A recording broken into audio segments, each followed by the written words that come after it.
કચ્છના રાપરમાં ફરી નોંધાયો છે ભૂકંપનો આંચકો 2.5ની તીવ્રતાનો ભૂકંપનો આંચકો અનુભવાયો। ભૂકંપનું કેન્દ્ર બિંદુ રાપરથી 21 કિલોમીટર દૂર નોંધાયું છે।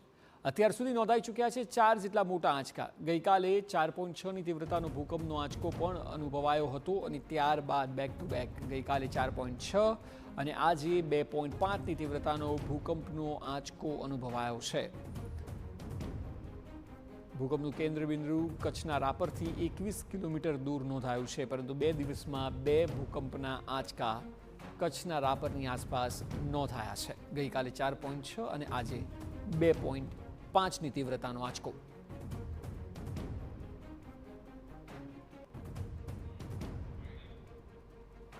દિવસની વાત કરીએ, ગઈકાલે 26/12થી કરી અને આજે 27/12ના બપોરે 12 વાગ્યાનો સમય થઈ રહ્યો છે। તો ગઈકાલે પરોઢે 4:30 વાગ્યાની આજુબાજુ 4.5 મેગ્નિટ્યુડનો એટલે 4.6 મેગ્નિટ્યુડનો આંચકો આવ્યો, જેની ઊંડાઈ બહુ ઓછી હતી, 5 કિલોમીટર હતું અને ત્યાં રણકાંધી છે એટલે જમીન પણ પહોંચી છે। એટલે એવા સિચ્યુએશનમાં જ્યારે એનું ઊંડાઈ ઓછી હોય એના એપિસેન્ટરની અને જો સોફ્ટ રોક હોય અથવા તો આવડા માટી જેવા માટીમાં ભૂકંપ આવે એ વધારે અનુભવાય, એટલે લોકોને ત્યાં બહુ સારો અનુભવાયો હતો।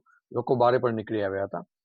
એ જે મેઇન શોક થયો એના પછી અત્યાર સુધી કુલ 1થી કરીને 3 મેગ્નિટ્યુડના 23 બીજા આફ્ટર શોક આવી ગયા, એટલે એને ગણીને કુલ 24 ભૂકંપ આવી ગયા છે।